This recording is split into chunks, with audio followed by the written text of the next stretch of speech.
Shri Sai Satcharitra, Chapter 12, Sai Leelas, Experiences of Kaka Mahajani, Dhumal Pleder, Mrs. Nimornkar, Mule Shastri, and a doctor.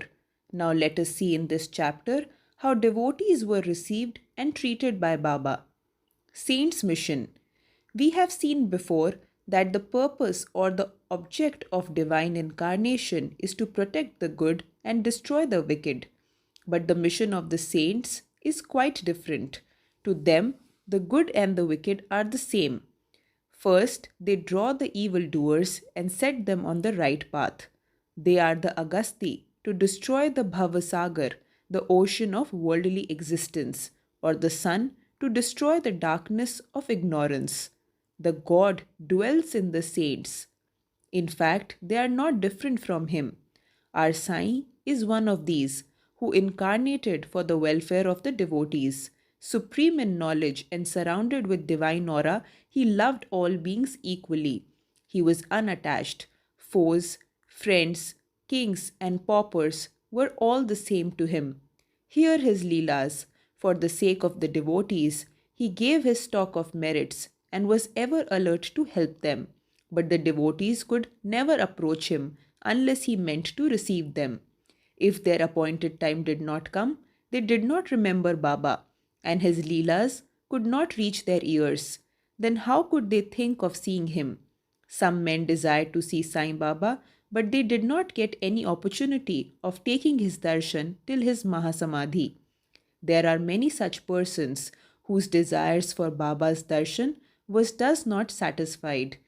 If these persons, believing in him, listen to his Leelas, their quest for darshan will be to a great end satisfied by the Leelas. Even if some persons went there by sheer luck and took Baba's darshan, were they able to stay there longer? No. Nobody could go there of his own accord, and nobody could stay there longer if Baba did not wish so. They could stay there so long as Baba permitted them to stay and had to leave the place when he asked them to do so.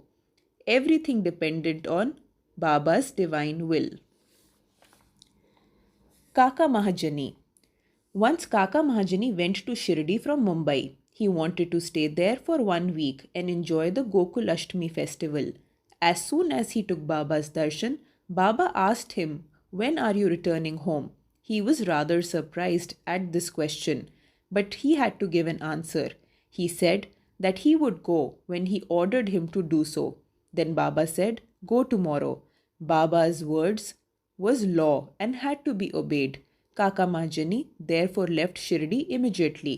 When he went to his office in Mumbai, he found that his employer was anxiously waiting for him. His Munim, the manager, suddenly fell ill, hence Kaka's presence was absolutely necessary. He had sent a letter to Kaka at Shirdi, which was redirected to him at Mumbai. Bahu Sahib Dhumal. Now listen to another story. Once Bahu Sahib Dhumal was going to Nifad for a case. On the way, he came to Shirdi, took Baba's darshan and wanted to proceed to Nifad immediately. But Baba did not permit him to do so. He made him stay at Shirdi for a week or more. In the meanwhile, the magistrate at Nifad suffered intensely from the pain in his abdomen and the case was adjourned. Mr. Dhumal was then allowed to go and attend to his case. It went on for some months and was tried by 4 different magistrates. Ultimately, Mr. Dhumal won the case and his client was acquitted.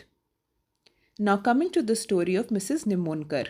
Mr. Nana Sahib Nimornkar, Batandar of Nimon, an honorary magistrate, was staying in Shirdi with his wife. Mr. and Mrs. Nimornkar were spending most of their time in the masjid with Baba and serving him.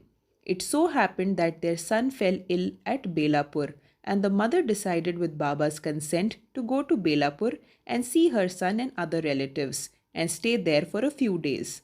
But Mr. Nana Sahib asked her to return the next day. The lady was in a fix and did not know what to do, but her god Sai came to her help.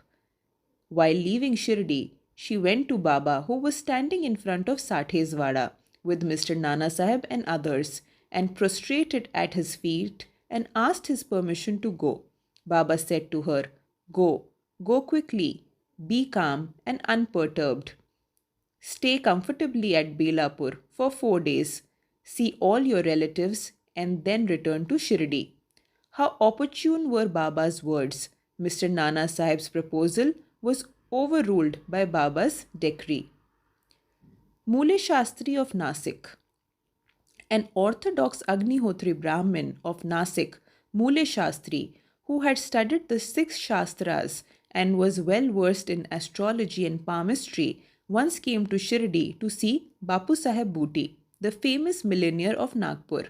After seeing him, he and others went to see Baba in the masjid. Baba bought various fruits and other things from the vendors with his own money and distributed them to the people present in the masjid.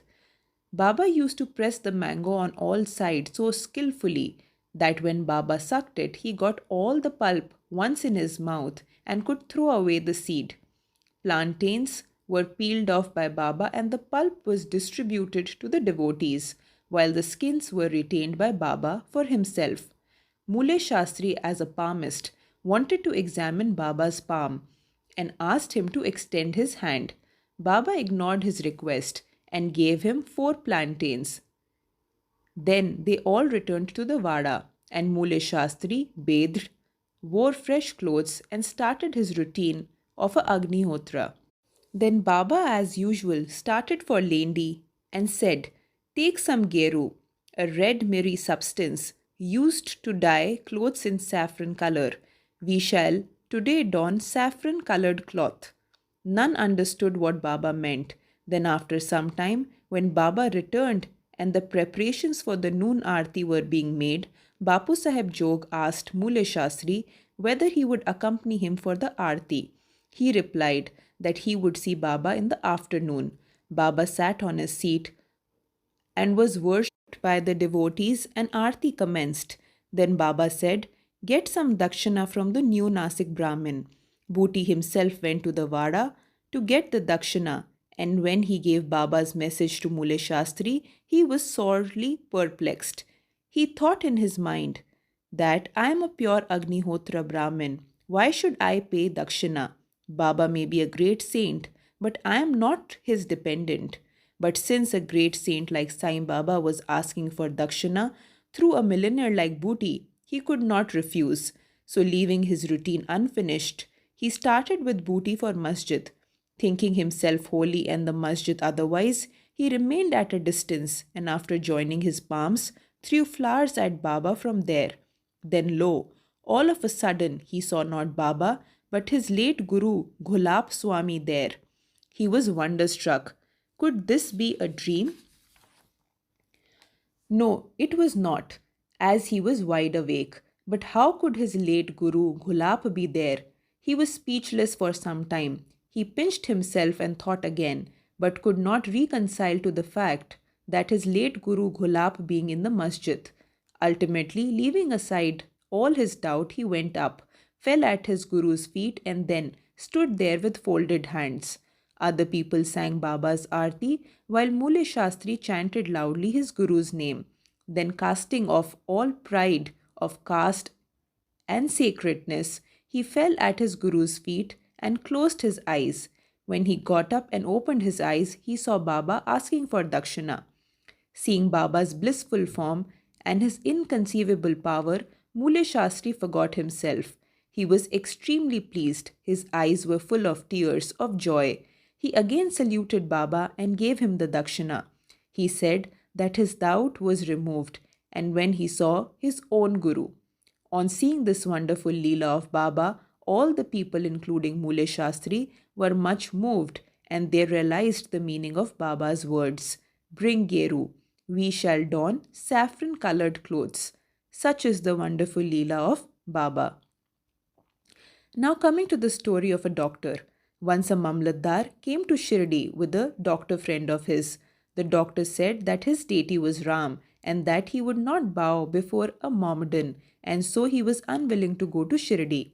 The Mamlatdar replied that nobody would press him to bow down, so he should come and give the pleasure of his company. Accordingly, they reached Shirdi and went to the masjid for Baba's darshan. All were wonderstruck to see that the doctor going ahead and saluting Baba. They asked him how he forgot his resolve and bowed down to a Mussalman. Then the doctor replied that he saw his beloved deity Ram on the seat, and he therefore prostrated himself before him. Then, as he was saying this, he again saw Sai Baba there. Being dismayed, he again said, "Is this a dream? How could he be a Momdan? He is a great Yoga Sampanna, full of Yoga avatar." Next day, he made a vow and began to fast. He absented himself from the masjid, resolving not to go there until Baba blessed him. 3 days passed, and on the fourth day, a close friend of his from Khandesh turned up, and with him he went to the masjid for Baba's darshan. After the salutation, Baba asked him whether anybody had gone to call him that he had come. Hearing this vital question, the doctor was moved. The same night, he was blessed by Baba and he experienced bliss supreme in his sleep. Then he left for his hometown, where he remained in the same state for a fortnight. Thus his devotion for Sai Baba increased manifold. The moral of all the stories mentioned above, especially that of Mule Shastri, is that we should have firm faith in our own Guru and on none else. More Leelas of Sai Baba will be described in the next chapter. Bow to Sri Sai. Peace be to all.